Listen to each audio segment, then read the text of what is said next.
दरभंगा के एमएलसी प्रत्याशी एनडीए के सुनील चौधरी हमारे साथ हैं। एक बड़ा सवाल ये है कि इस बार का एमएलसी चुनाव का मुद्दा क्या है, क्योंकि आप बेनीपुर के विधायक भी रहे हैं और इस बार क्षेत्र में भी घूम रहे हैं, क्या मुद्दा है आपका? देखिए, सबसे बड़ा अभी तक हम जो घूमे हैं, हम देखे हैं, लोगों की बात सुने हैं, लोग कह रहे हैं क्या जो मानदेय जो है इन लोगों का वो बढ़ना चाहिए। वो तो है ही, बिना अर्थ के कुछ हो नहीं सकता है, काम बहुत जनप्रतिनिधि को करना पड़ता है। लेकिन मेरे नज़र में जो सबसे ज़्यादा हमको अनुभव हुआ कि मान सम्मान की बात, कि एक इलेक्टेड प्रतिनिधि को कितना मान सम्मान मिलना चाहिए वो नहीं मिल पा रहा। कार्यालय के द्वारा, ऑफिस के द्वारा, लोगों के द्वारा हमको उसके लिए सबसे बड़ी लड़ाई लड़ी। आप बेनीपुर के विधायक उस समय जदयू में थे, अभी भारतीय जनता पार्टी में है, और एक बड़ा सवाल यह है कि भाजपा और जदयू के बीच अंदर खटास चल रहा है, उसका इस चुनाव पर क्या असर पड़ेगा?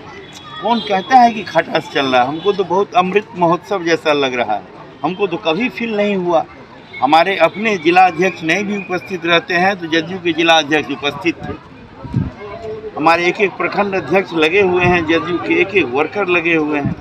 ये सब कोई बात नहीं है दूर दूर की, ये सब जो है लोगों की एक अपनी मानसिक विफलता जिसको कहते हैं उसका परिचायक है।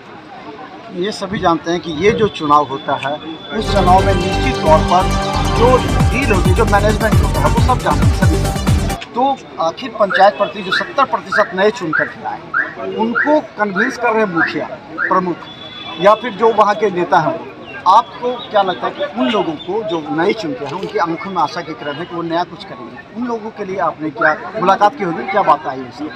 हम 309 पंचायत घूम चुके हैं।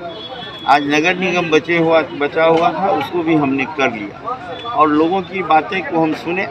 और अगर मुझे जीतते हैं हम, तो हम उन लोगों की एक एक समस्या को दूर करेंगे, बिना रुके, बिना थके, बिना हारे।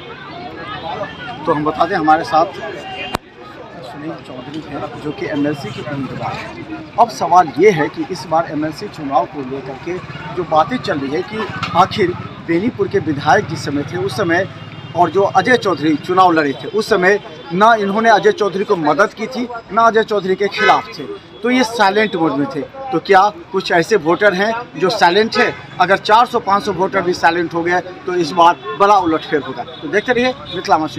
धन्यवाद।